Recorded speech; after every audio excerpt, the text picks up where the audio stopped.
안녕하십니까. 농업용 토목기술사 강의 시간입니다. 오늘 또 기알기쌤이 강의하시는 농토목기술사 특강 자료로 시작합니다. 네, 반갑습니다.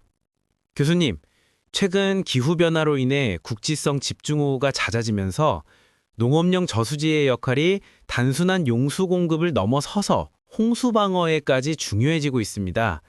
오늘은 그 핵심인 홍수 조절 용량에 대해 알아보겠습니다. 교수님, 농업용 저수지에서 이 홍수 조절 용량이 구체적으로 어떤 의미인지부터 설명해 주시겠어요? 네, 홍수 조절 용량은 이름 그대로 홍수를 조절하기 위해 확보하는 용량입니다. 농업용 저수지의 경우 이 용량은 계획 홍수위와 홍수기 제한 수위 사이의 저수 용량을 말합니다. 계획 홍수위와 홍수기 제한 수위 사이요? 그렇습니다. 더 중요한 것은 이 용량이 농업용수 공급을 위한 이수, 즉 이용 목적이 아닌 집중호우나 이상강우 시 하류 지역의 홍수 피해를 줄이기 위한 홍수 방어 목적의 추가 용량인 것입니다. 이수 목적이 아닌 순수한 방어용 공간이라는 것이 핵심이군요. 그렇다면 저수지의 전체 용량은 어떻게 구성되어 있는지 주요 수위를 중심으로 설명해 주시면 좋을 것 같습니다. 수험생들이 개념을 명확히 할 수 있도록요. 알겠습니다. 저수지의 용량은 크게 세 가지로 나눌 수 있습니다.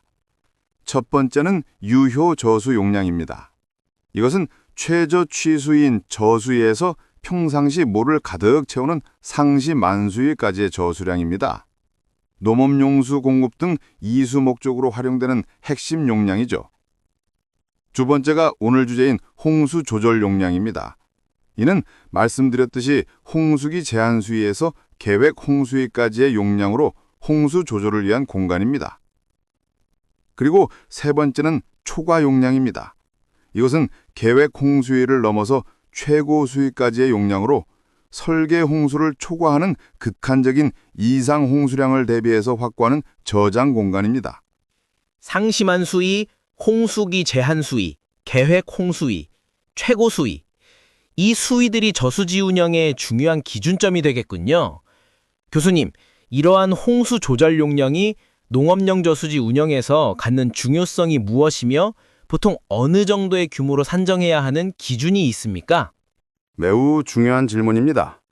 홍수 조절 용량은 저수지가 견뎌낼 수 있는 최대 홍수량을 결정짓는 핵심 요소이며 저수지의 홍수 방어 시스템 효율성을 좌우합니다.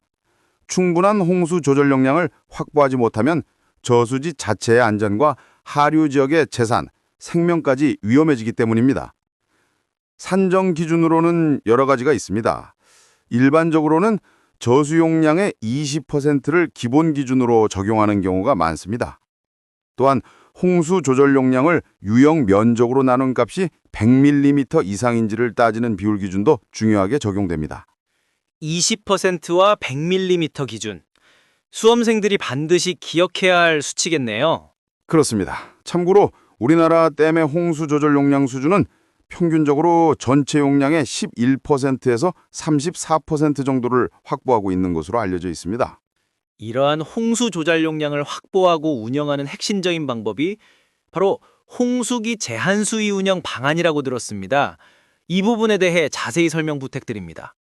홍수기 제한 수위 운영은 저수지 관리의 핵심 전략입니다. 간단히 말해 홍수기에는 농업용수를 위해 채워두는 유효 저수량을 평소보다 일정 수준 낮게 유지하는 것입니다. 보통 유효 저수량의 70%에서 80% 수준으로 제한 수위를 설정해서 나머지 공간을 홍수 조절용으로 비워두는 것이죠. 물을 미리 비워두는 것이군요. 맞습니다. 비홍수기에는 물을 최대한 채워서 농업용수 공급에 힘쓰지만 홍수기가 되면 이 제한 수위 운영을 통해 더 많은 공간을 홍수 조절용으로 확보하는 것입니다.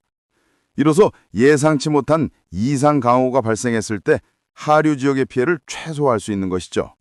결국 계절에 따라 저수지 운영 목표 수위를 능동적으로 조절하는 방식이네요. 홍수 조절 용량을 증대시키고 효율적으로 개선하기 위한 다른 방안들도 궁금합니다.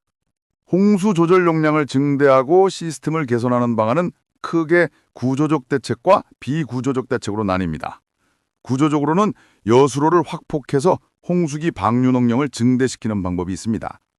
수문을 설치해서 방류량을 자동화하고 효율적으로 관리할 수도 있습니다. 하드웨어적인 개선이군요. 네.